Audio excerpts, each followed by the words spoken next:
14వ తారీఖు జరిగేటువంటి graduates MLC ఎన్నికల్లో కేవలం చదువుకున్నటువంటి వారు బుద్ధిజీవులు మాత్రమే ఓటర్లు. ఈరోజు ఈ రాష్ట్రంలో ఉన్నటువంటి అన్ని వర్గాల ప్రజలకు ఈ ప్రభుత్వం పైన తీవ్రమైనటువంటి వ్యతిరేకత ఉంది. ముఖ్యమంత్రి కేసీఆర్కి ఆయన ప్రభుత్వంలో ఉన్నటువంటి ఆయన యొక్క మంత్రివర్గంలో ఉన్నటువంటి వారికి నోరు తప్ప ఇంకేం లేదు. ఆ నోరు రెండిటికే పనికొస్తుంది. ఒకటేమో తినటానికి, తినటం అంటే బతకటం కొరకు అన్నం తినటం కాదు, రాష్ట్ర ఖజానాన్ని కాజేస్తూ తినటానికి. రెండవది అబద్ధాలు చెప్పటానికి. ఈ రెండు తప్ప ఈ నోరు ఈ యొక్క ప్రభుత్వంలో ఉన్నటువంటి ముఖ్యమంత్రి వారి యొక్క మంత్రులు ఇంకో పని చేస్తలేరు. ఈరోజు ఏ వర్గంలో తీసుకున్నా, విద్యార్థులు తీసుకోండి, వాళ్ళకి సంబంధించినటువంటి పనులు ఏవి కూడా చేయటం లేదు. ఉపకార వేతనాలు లేవు, కాలేజెస్కి ఇవ్వాల్సినటువంటి రీఎంబర్స్ లేదు, యూనివర్సిటీస్కి వైస్ ఛాన్సలర్స్ లేరు, యూనివర్సిటీస్లలో కాలేజీలో అపాయింట్ చేయవలసినటువంటి లెక్చరర్స్ లేరు. అదే రకంగా ఉద్యోగస్తులలో చూస్తే ఈరోజు సర్ప్లస్ స్టేట్ అన్నటువంటి మనకంటే పక్కనున్నటువంటి ఆంధ్ర ప్రాంతంలో అక్కడున్నటువంటి ఉద్యోగస్తులకి జీతాలు ఎక్కువ వస్తున్నాయి. అక్కడ గతంలో ఉన్నటువంటి పిఆర్సీనే వాళ్ళు ఇంకా కొన్ని అమలు చేశారు. వీళ్ళు గత పిఆర్సీలో ఉన్నటువంటి కూడా అమలు చేయనటువంటి ప్రభుత్వం మనది. ఈరోజు ఇక్కడున్నటువంటి రిటైర్డ్ ఉద్యోగస్తులకి అక్కడున్నటువంటి రిటైర్డ్ ఉద్యోగస్తులకి చాలా వ్యత్యాసం ఉంది. 70 సంవత్సరాలు నిండినటువంటి ఉద్యోగస్తులు ఎవరైతే ఉన్నారో వాళ్లకు ప్రత్యేకమైనటువంటి స్పెషల్ పెన్షన్ వాళ్ళు ఇస్తున్నారు. కానీ ఇక్కడున్నటువంటి ఉద్యోగస్తులకు ఇవ్వటం లేదు. పిఆర్సీ విషయంలో కానీ ఐఆర్ విషయంలో కానీ ఈ ప్రభుత్వం చాలా వెనకబడి ఉంది. అసలు ఒక రకంగా చెప్పాలంటే మొదట్లో మేము ఉద్యోగస్తుల యొక్క బాగు చూస్తున్నాం, మేమే చూస్తున్నాం, ఇంకెవరు చూస్తలేరనేటువంటి ఈ యొక్క ప్రభుత్వం ఈరోజు పూర్తిగా ఉద్యోగస్తులకి వ్యతిరేకమైనటువంటి ఆలోచనలో ఉన్నారు. ఇక్కడ ఉన్నటువంటి టీచర్స్ని తీసుకున్నా, లేకపోతే ప్రైవేట్ స్కూళ్ళల్లో పనిచేసేటువంటి వాళ్ళు తీసుకున్నా, ఎవ్వరు కూడా ఈరోజు ఈ ప్రభుత్వం మీద సదభిప్రాయంతో లేరు.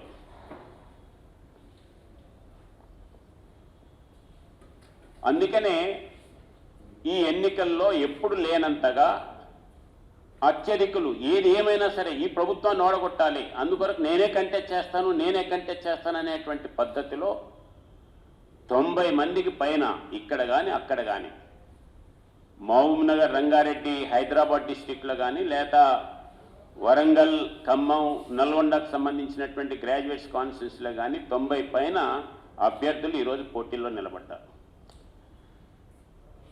కాబట్టి ఈరోజు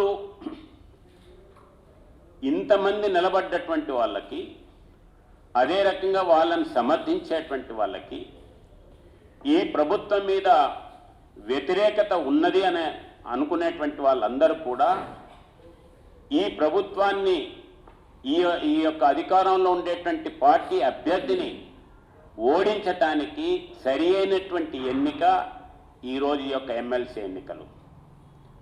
ఈ ఎమ్మెల్సీ ఎన్నికల్లో ఈ ప్రభుత్వాన్ని ఓడించి వాళ్ళకు గనక బుద్ధి చెప్పినట్లయితే ఖచ్చితంగా ప్రజలు ఏం ఆలోచిస్తున్నారు, ప్రజలకు కావాల్సినటువంటి పనులేంటివి, విద్యార్థులు ఏ రకంగా ఆలోచిస్తున్నారు, లేకపోతే యూనివర్సిటీస్ ఏ రకంగా ఉన్నాయి, నిరుద్యోగ సమస్య ఏ రకంగా ఉంది, గతంలో ఏం చెప్పారు, ఏం మర్చిపోయినారు, మర్చిపోయి అబద్ధాల రూపంలో ఏ రకంగా మాట్లాడుతున్నారు, ఇవన్నీ కూడా రెక్టిఫై చేసుకోవాలంటే ఈ నెల నెల 14వ తారీఖు నాడు జరగబోయేటువంటి ఎన్నికల్లో ఈ ప్రభుత్వానికి వ్యతిరేకంగా ఓటేసి ఈ ప్రభుత్వం నియమించినటువంటి డిక్లేర్ చేసినటువంటి అభ్యర్థుల్ని ఓడించటమే లక్ష్యంగా పెట్టుకోవటానికి ఈ యొక్క ఎమ్మెల్సీ ఎన్నిక సరి అయినటువంటి ఎన్నిక అని చెప్పి నేను చెప్పదలుచుకున్నాను.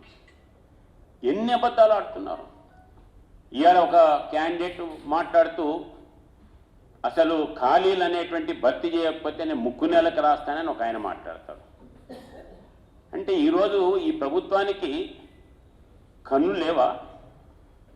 ఈరోజు 33 జిల్లాల్లో అనేక జిల్లా హెడ్స్ ఎవరైతున్నారో, జిల్లాకు కావాల్సినటువంటి ముఖ్యమైనటువంటి అధికారులు ఎవరైతున్నారో, అది ఇరిగేషన్ కావచ్చు, R&B కావచ్చు, లేకపోతే ఇంకొక సోషల్ వెల్ఫేర్ డిపార్ట్మెంట్ కావచ్చు, రిజిస్ట్రేషన్ ఆ యొక్క ఆఫీస్ కావచ్చు, దేంట్లో కూడా డిస్ట్రిక్ట్ ఆఫీసర్స్ లేరు.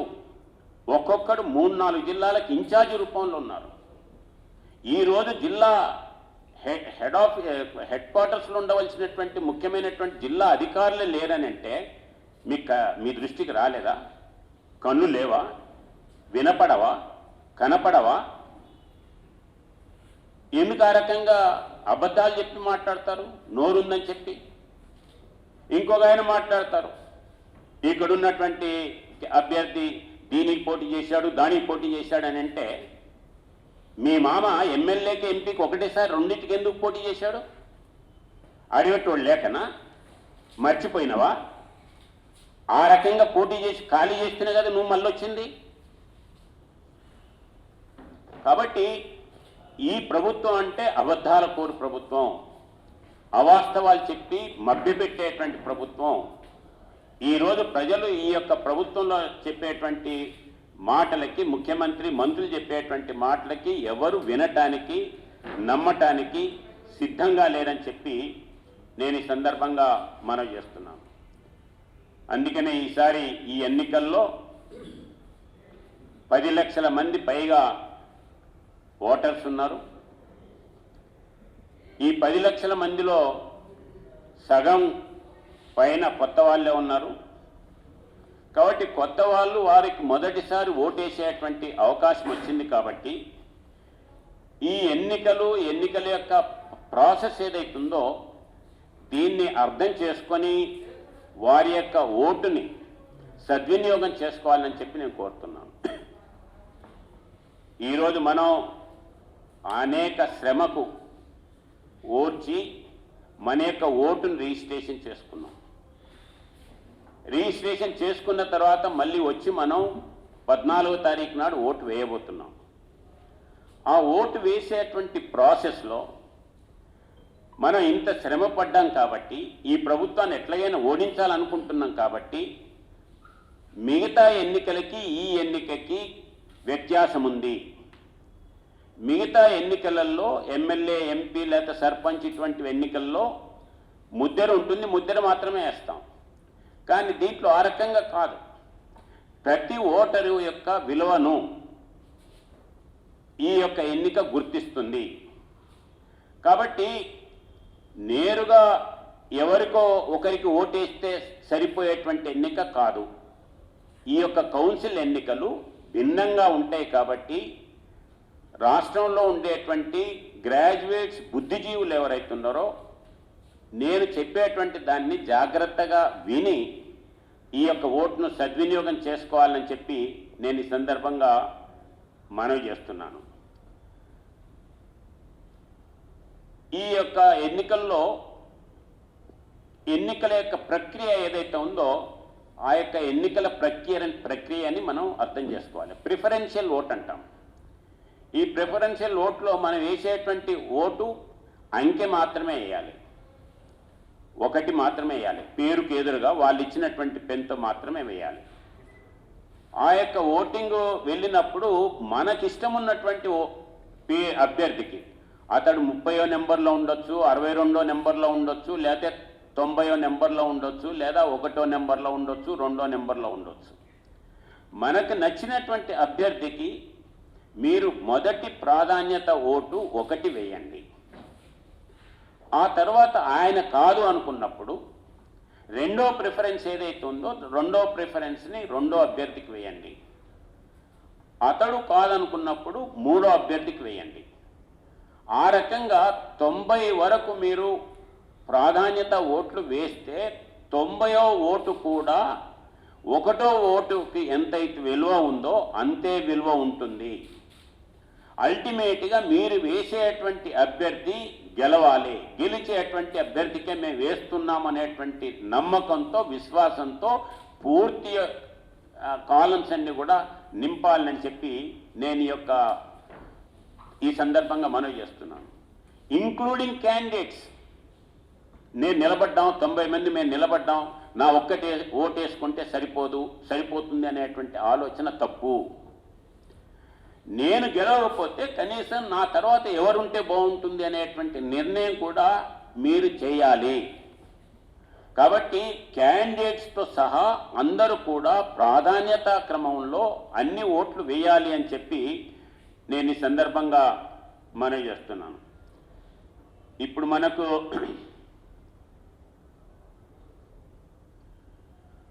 ప్రాధాన్యత ఓటు వేసేటప్పుడు ఒకరికి ఒక నెంబర్ వేసిన తర్వాత ఇంకోరికి కూడా ఒకటే వేయొద్దు, 2, 3 ఆ రకంగా వేయాలి. అదే రకంగా 1, 2 తర్వాత జంప్ చేసి 3 వేయకుండా 4 వేసినట్లయితే అది మురిగిపోతుంది. దాని మీద ఏ రకమైనటువంటి ఏలుముద్దలు కానీ లేకపోతే పెన్ మార్క్ కానీ లేకపోతే ఇంకో రకంగా ఐడెంటిఫికేషన్ మార్క్స్ ఉన్నా ఇది మురిగిపోతుంది. కాబట్టి 1వ నెంబర్ వేసిన తర్వాత కంటిన్యూటీలో 2, 3, 4 ఈ రకంగా 90 వరకు మీరు వేసుకుంటూ పోవచ్చు అని చెప్పి నేను చెప్పదలుచుకున్నాను. దీంట్లో తొలి రౌండ్లోనే మొదటి రౌండ్లో ఎవరైతే హయ్యెస్ట్ వచ్చినాయో ఆ అభ్యర్థి గెలవాలనేటువంటి గ్యారెంటీ లేదు.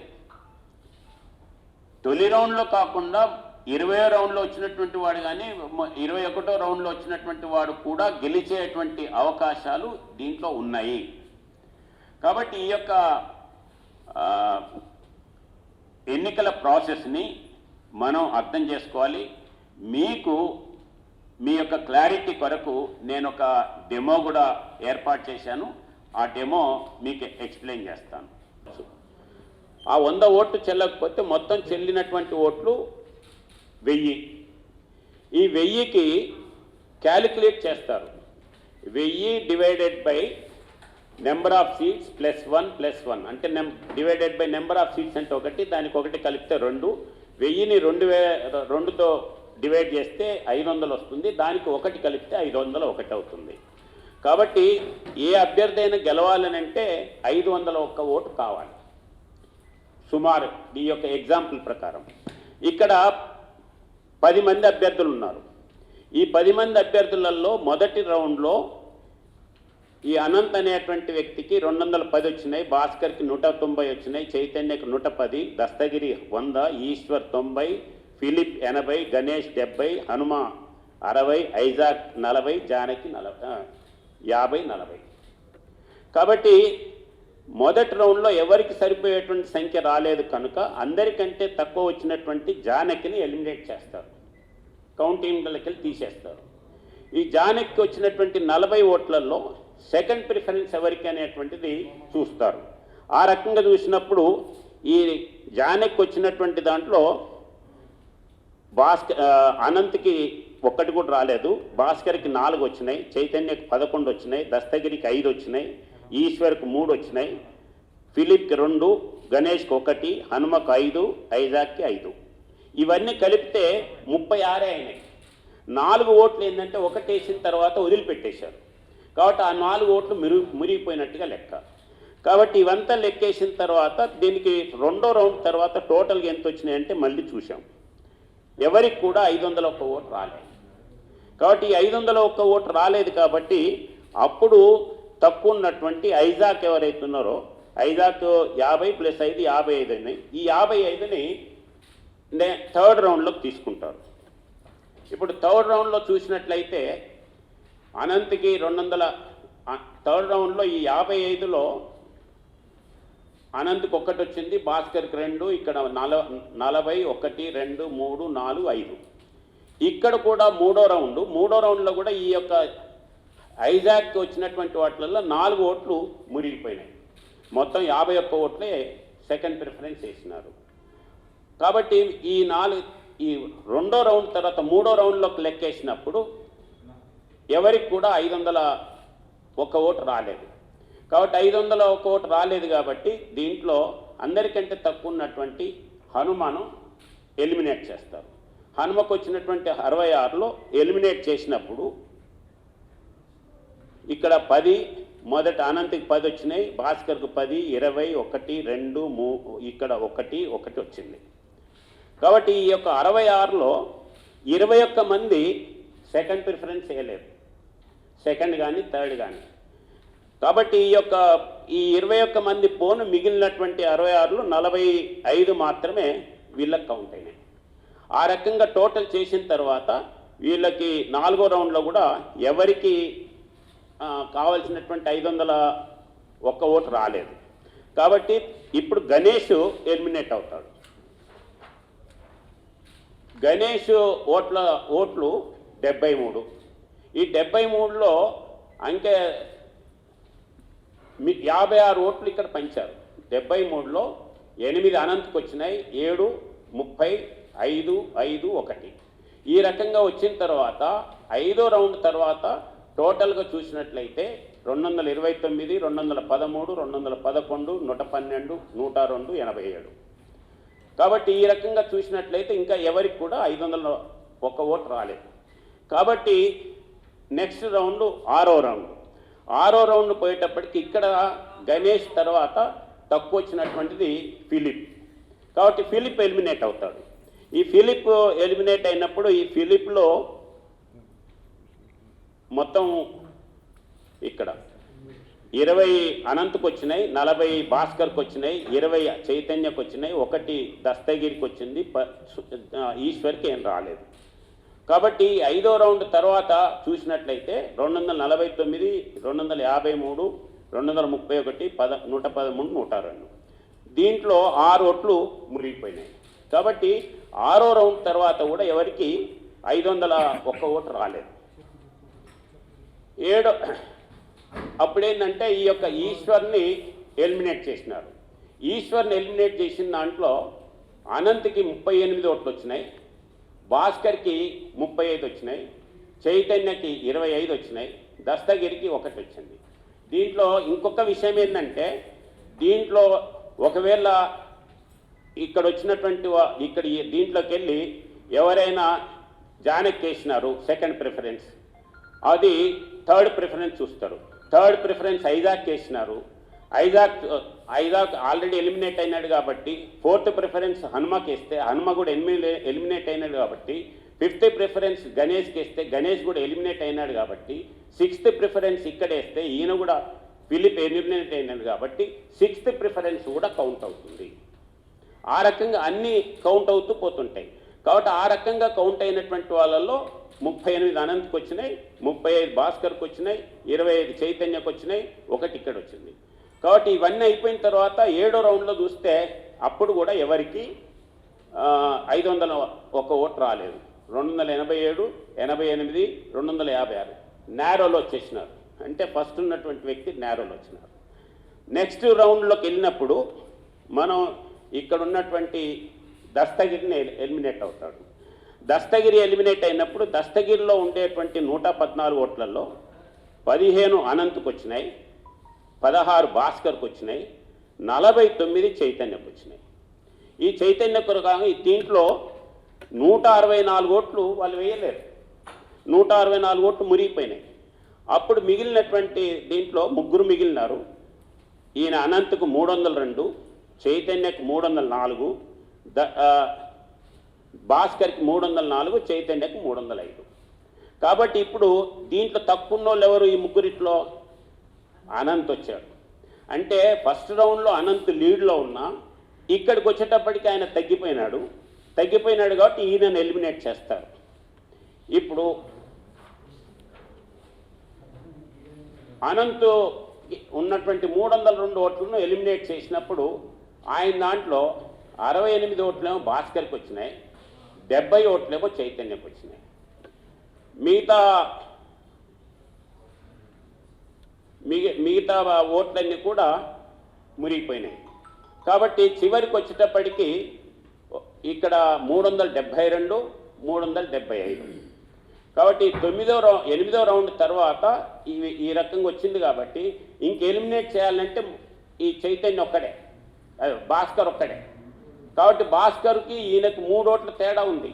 కాబట్టి 372 ఉండేటువంటి భాస్కర్ని ఎలిమినేట్ చేస్తే చైతన్య 375. కాబట్టి 501 వస్తేనే ఎలక్టెడ్ అన్నట్టు. కానీ ఇంకెవరు సభ్యులు లేరు కాబట్టి, క్యాండిడేట్స్ లేరు కాబట్టి మిగిలినటువంటి అభ్యర్థిని డిక్లేర్డ్ ఎలక్టెడ్ అంటారు. కావలసినటువంటి ఓట్లు వస్తేనేమో వాళ్ళని ఎలక్టెడ్ సభ్యులు అంటారు. కావలసిన వాటికి తక్కువ వచ్చి ఇంకెవరు లేనట్లయితే ఎలిమినేట్ చేయడానికి అప్పుడు డిక్లేర్డ్ ఎలక్టెడ్ అంటారు. కాబట్టి ఇక్కడ మనం చూసినట్లయితే ఇక్కడ గ్రహించవలసినటువంటి అంశం ఏమంటే 239 ఓట్లు అసలు ఎవరికి ప్రిఫరెన్షియల్ వేయకుండా వదిలేసినటువంటి ఓట్లు. ఈ 239 మంది వాళ్ళ ప్రాధాన్యత ఓట్లను వినియోగించుకోకపోవడం వలన చైతన్య గెలిచాడు. వీరంతా పూర్తి ప్రాధాన్యత ఓట్లు వినియోగించి ఉంటే భాస్కర్ కానీ అనంత్ కానీ గెలిచి ఉండేవారేమో. ఎందుకంటే వారి మధ్య ఉన్నటువంటి వ్యత్యాసం 10 ఓట్లు మాత్రమే. ఈ ముగ్గురులో ఉండేటువంటి వ్యత్యాసం 10 ఓట్లే. వాళ్ళంతా కనుక వేసి ఉంటే అప్పుడు రిజల్ట్స్ ఇంకో రకంగా ఉండేది. కాబట్టి ఓటు వేసేటువంటి వాళ్ళు ఈ ప్రాధాన్యత యొక్క ఇంపార్టెన్స్ను అర్థం చేసుకొని ఓటేయాలి. అందుకనే ఈ ప్రభుత్వం మీద వ్యతిరేకత ఉన్నటువంటి వాళ్ళ అభ్యర్థులు కావచ్చు, ఓటర్స్ కావచ్చు, వాళ్ళు ప్రాధాన్యత దీంట్లో అందరికీ ఓటేసి ఈ ప్రభుత్వం ఓడించాలి. కాబట్టి ఈ ప్రభుత్వంలో ఉండేటువంటి అభ్యర్థి ఎవరైతే ఉన్నారో వాళ్ళని చివరి దీంట్లో వేసి వాళ్ళకు చివరికి తోసేసి ఓట్లు వేసినట్లయితే ఖచ్చితంగా ఇప్పుడున్నటువంటి కేసీఆర్కి, టీఆర్ఎస్ ప్రభుత్వానికి బుద్ధి చెప్పిన వాళ్ళు అవుతాం. కాబట్టి ఆ రకంగా ఈ యొక్క రాష్ట్రంలో ఉన్నటువంటి గ్రాడ్యుయేట్స్ ఎవరైతే ఉన్నారో, బుద్ధిజీవులు ఎవరైతే ఉన్నారో వాళ్ళు అర్థం చేసుకొని ఓటేసి మరొకసారి ఈ ప్రభుత్వానికి బుద్ధి చెప్పాలని చెప్పి కోరుతున్నాను. అంటే వాళ్లకు సిస్టమ్ మీద నమ్మకం లేదు. నేను గెలవకపోతే ఎవరు గెలిస్తే మాకేంది అనేటువంటి అభ్యర్థం. కాబట్టి మిగతా వాళ్ళు ఓటుకు రాకుండా ఉన్నటువంటి వాళ్ళని మనం అనేటువంటిది లేదు. ప్రజాస్వామ్యంలో ఓటు అనేటువంటిది ప్రముఖమైనటువంటిది. ప్రజాస్వామ్యంలో ఓటుకు విలువ ఉంది. ఆ ఓటు విలువను సద్వినియోగం చేసుకోవాలి. కాబట్టి సద్వినియోగం చేసుకోవాలంటే ఈ ప్రాసెస్ ఎందుకు పెట్టారు? మామూలుగా మిగతా ఎలక్షన్స్లో 16 ఓట్లు వచ్చినా గెలిచినటువంటి సందర్భాలు ఉన్నాయి. కానీ మన బుద్ధిజీవులు కొంతమంది మాట్లాడుతుంటారు కదా, వీళ్ళు 20% ఓట్లతో గెలిచారు, 30% ఓట్లతో గెలిచారు, మిగతా 70 మంది వ్యతిరేకత ఉన్నారు అని అంటారు కదా. దాన్ని కట్టేలు చేయటం కొరకే ఈ యొక్క ప్రాసెస్. కాబట్టి ఎమ్మెల్సీగా గెలవలసినటువంటి అభ్యర్థి ఖచ్చితంగా 50% కంటే ఎక్కువ ఉండాలి. 50% కంటే ఎక్కువ ఎవరైతే ఓట్లు సాధిస్తారో, ఎవరికైతే ఓట్లు పడతాయో వాళ్ళు మాత్రమే సరి అయినటువంటి అభ్యర్థి అనేటువంటిది ఆలోచన. జనరల్ ఓటర్స్లలో అన్ఎడ్యుకేటెడ్ ఉంటారు కాబట్టి అక్కడ ఈ ప్రాసెస్ తెలియదు. ఇక్కడ ఉన్నటువంటిది ఎడ్యుకేటెడ్ ఓటర్స్ కాబట్టి ఈ యొక్క ప్రిఫరెన్షియల్ సిస్టమ్ అనేటువంటిది రాజ్యాంగం రాసినప్పుడే ఆ రకంగా పెట్టారు. కాబట్టి దీన్ని ఎవరైనా ఒక ఓటు వేయండి, మిగతా వాళ్ళకి ఏం అక్కర్లేదు, మీరు ఒకటి వేస్తే చాలు అని చెప్తున్నారు అని అంటే వారికి ఈ యొక్క సిస్టమ్ మీద అర్థమన్న కాకుండా ఉండాలి, లేకపోతే అజ్ఞానులైనా అయ్యి ఉండాలి. రెండిట్లో ఏదో ఒకటి. అర్థం కాకుండానైనా ఉండాలి, అజ్ఞానులైనా అయ్యి ఉండాలి. కాబట్టి నేను ఈరోజు మీడియా ద్వారా రాష్ట్రంలో ఉండేటువంటి ఓటర్స్ అందరికీ, ఎలిజిబుల్ ఓటర్స్ అందరికీ ఇది వాళ్ళకు అర్థమయ్యేటట్టుగా ప్రచారం చేసి అందరూ కూడా సద్వినియోగం చేసుకునేటట్టుగా చూడాలని చెప్పి, ముఖ్యంగా ఈ యొక్క అబద్ధాల, అవాస్తవాల, అవినీతి ప్రభుత్వానికి దెబ్బ కొట్టాలని అంటే ఈరోజు ఈ యొక్క గ్రాడ్యుయేట్స్ కాన్స్టిట్యున్సీ ఎన్నికల్లో భారతీయ జనతా పార్టీ అభ్యర్థుల్ని వాళ్ళకి ఓటేసి గెలిపించాలని చెప్పి కోరుతూ ఇంకా కొద్దిగా వివరణ కావాలంటే నేను మామూలుగా క్యాంపెయిన్లో పోయినప్పుడు చెప్తుంటాను, నీవెవరికైనా కమిట్ అయినట్లయితే ఫస్ట్ ఓట్ వేసినట్లయితే కనీసం సెకండ్ ఓట్ వేయండి. మీరు సెకండ్ ఓటు మీ కాలనీ వాళ్ళు నిలబడ్డాడని చెప్పి సెకండ్ ఓటు కూడా కమిట్ అయితే థర్డ్ ఓట్ వేయండి. థర్డ్ ఓటు మీ కులం వాడు ఎవడో నిలబడ్డాను వానికి కమిట్ అయినానంటే ఫోర్త్ ఓటు వేయండి. ఫోర్త్ ఓటు కూడా మీరు నా క్లాస్మేట్ నిలబడ్డాడని కమిట్మెంట్ అయితే ఫిఫ్త్ ఓటు వేయండి. కానీ మా అభ్యర్థికి ఎదురుగా ఖాళీ పెట్టొద్దని చెప్పి నేను నా యొక్క ప్రచారంలో చెప్తుంటాను. కాబట్టి దీని యొక్క స్పిరిట్ని అర్థం చేసుకొని ఈ యొక్క ప్రిఫరెన్షియల్ ఓట్ ఏదైతుందో ఈ ప్రిఫరెన్షియల్ ఓట్లో అన్ని ప్రాధాన్యత ఓట్లు ఏది కూడా ఖాళీ పెట్టకుండా వేయాలని చెప్పి నేను మనవి చేస్తూ, మరొకసారి ఒకటి వేస్తే ఇద్దరు ముగ్గురికి వేయొద్దు, ఒకరికే వేయాలి. జంప్ లేకుండా సీరియల్గా వేయాలి. సీరియల్ అంటే పైనుండి కాదు, మీ ఇష్టం ఉన్నటువంటి దీంట్లో మొదటి ప్రాధాన్యత ఓటు 2కి వేస్తే తర్వాత 30కి వేయచ్చు, తర్వాత 22కి వేయచ్చు, తర్వాత 1కి వేయచ్చు, ఏ రకంగానే వేయచ్చు.